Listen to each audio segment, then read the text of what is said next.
What's up everyone? We're back at it again today. I am so excited for this video. This one's been a long waited for, so we're gonna jump right into it. Today we're gonna be lowering the front of that bug. And we're gonna be doing it with top line suspension along with some other things.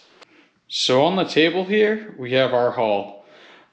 We have enough parts here to pretty much lower the car and rebuild a good portion of the front suspension. We grabbed the adjustable lowering kit from Topline. I'll put a link in the description. And we also grabbed ball joints, new top hat, top hats for the struts, control arm bushings, and did I actually say this? I don't know if I did. And ball joints for the bottom of the struts.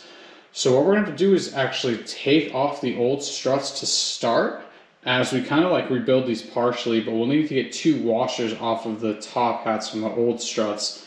Then we'll build these up, assemble them as much as we can, install them in the car, and somewhere along the way, I'm not really exactly sure the order of operation on this, we'll also do the control arm bushings. So here we go.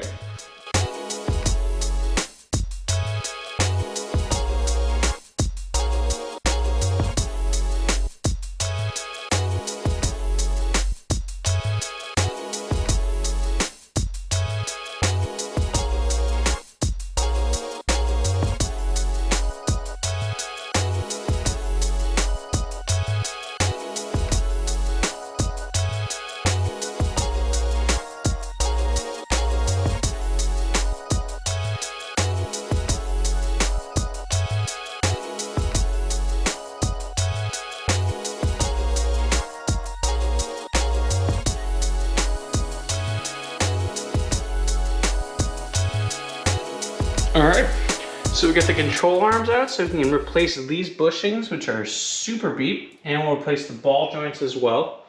And that will also make it a little easier to pull these out. So we're at the same point on both sides, so I think I'm trying to decide if I'll keep tearing down or start pulling out the struts. So you'll see whichever I decide next. I went ahead and did a little more off camera without filming.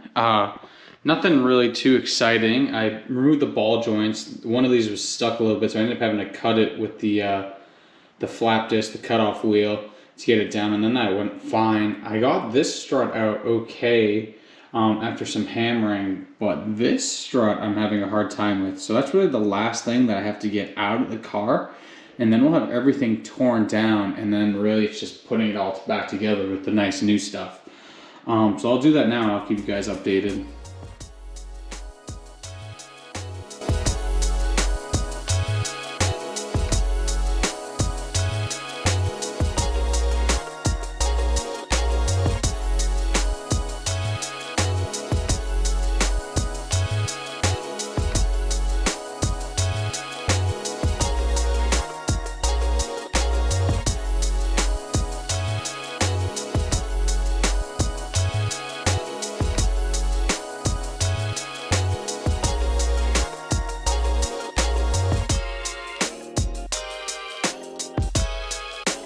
Update, still wailing away at this.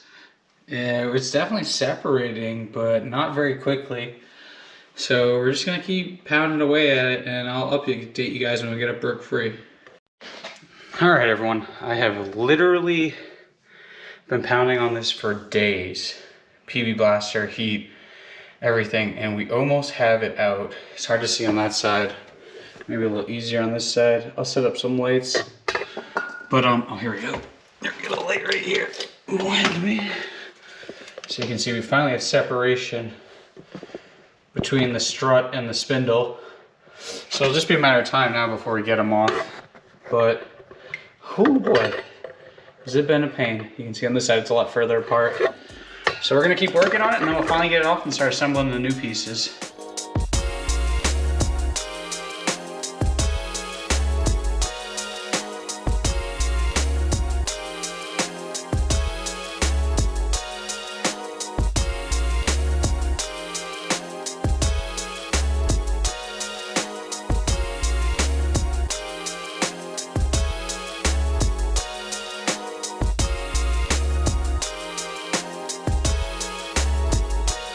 All right, it's a new day and we got some good news. After a lot of pounding away, we finally got this one out. It took a lot of heat from the torch. I think that was actually probably the biggest factor. And then we got a big pry bar and a 4-pound hammer, and we just worked on it. And it, if I'm being honest, it probably took me about a week of just working on it in my free time, but we finally got it loose. So now the fun comes. We just need to disassemble the 2 original shocks to take out 2 washers that we'll need to assemble the new ones. And then we will also replace the bushings in the control arms. So when it's all said and done, we'll have completely new shocks, new bushings in the control arms, new ball joints. And I already realized that I whiffed and didn't order the tie rods, so we'll probably update the steering in a later video, but we'll have everything else other than that done today. So like I was saying, the next thing we gotta do here is we're gonna disassemble these shocks. And we're doing this all just basically to get 2 washers out that go on top of and below the strut mount, which we have new ones, but we need the washers out of there. And whenever you do something like this, you just want to be careful because these, I don't know about these ones in particular because they're off a bug, but in general, these springs are pretty strong and you just want to be careful that you don't hurt yourself. So I like to use these guys. These are pretty cheap, basic spring compressors.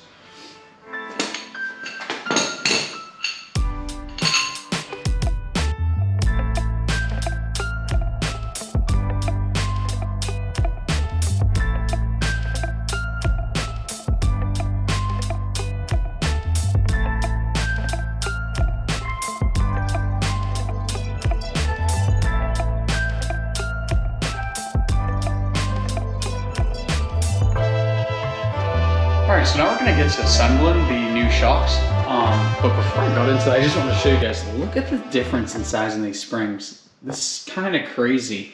These almost look like something off of like a dirt bike, but yeah, so like I said, we're going to get to assembling the shocks. These are kind of interesting because what they are is like a strut inserted into a shock body, strut body. So you can see here, we got a couple pieces that we need to put together. So we'll do that time lapse so you can see here kind of the spring perches, some centering rings. The other thing I realized is that we're definitely gonna need to redo the tie rods, replace the tie rods, the drop links, whatever these different things are called. So I'm gonna wait for those to show up, but in the meantime, like to complete assembly, but we have plenty of other things to do in the meantime between assembling the shocks and doing those bushings. So we'll work on those now.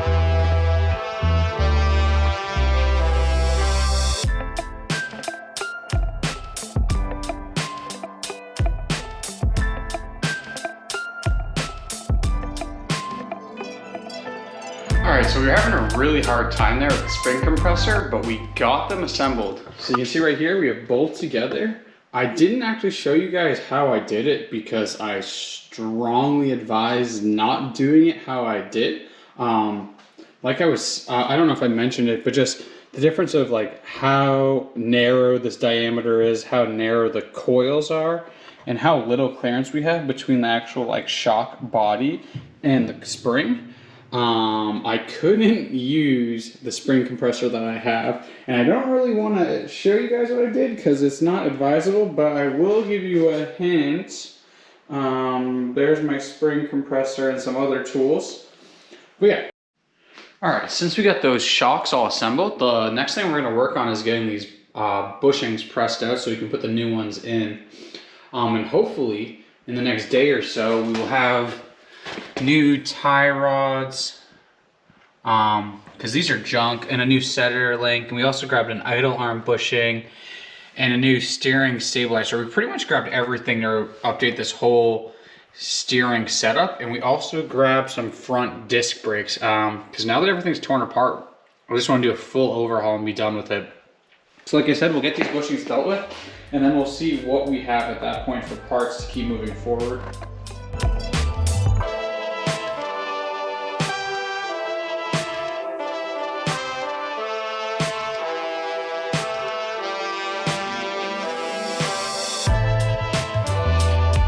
Alright, so that wasn't too bad at all. So we got the smaller non-sleeve, just like all rubber bushing out, just using our little lead screw style. What is this? It's the Pittsburgh ball joint service kit for 2-wheel drive and 4-wheel drive vehicles, but I'm sure you've seen these before. It's just like a lead screw. Those are really easy to press out with that, and then the ones with these metal sleeves are always a little harder. Sometimes what I've had to do is actually burn the rubber out to get the inner sleeve out, and then almost cut this metal sleeve to get it out. But actually I was lucky. I think I used a 1 1/4 inch socket on my press that I almost never use. It kind of just sits in the corner here because it would be too much work to take it apart and put it together the few times I use it. But that was really easy too. Those came right out. So really all I'll probably do before I put the new bushings in these is clean them up, because they're pretty dirty. I mean, I don't think I'll bother painting them or anything, but we'll at least get all the dirt off, maybe pressure wash them, scrub them up a little bit and make them look a little bit nicer, and then we'll put the new bushings in, which should be a lot easier, because from my experience, these style here, these like split bushings are a lot easier. They're just basically, you just kind of can press them in from either side with your hand or using like a C-clamp. So that shouldn't be any big deal. So that's actually what we're going to call it for this video. Unfortunately, none of the tie rod, really nothing for the steering components have showed up in time. So I'm going to call it here and get it edited and out to you guys, because I haven't been super consistent. That's really something I want to work on this year, is being more consistent with the videos, because you guys have been super supportive.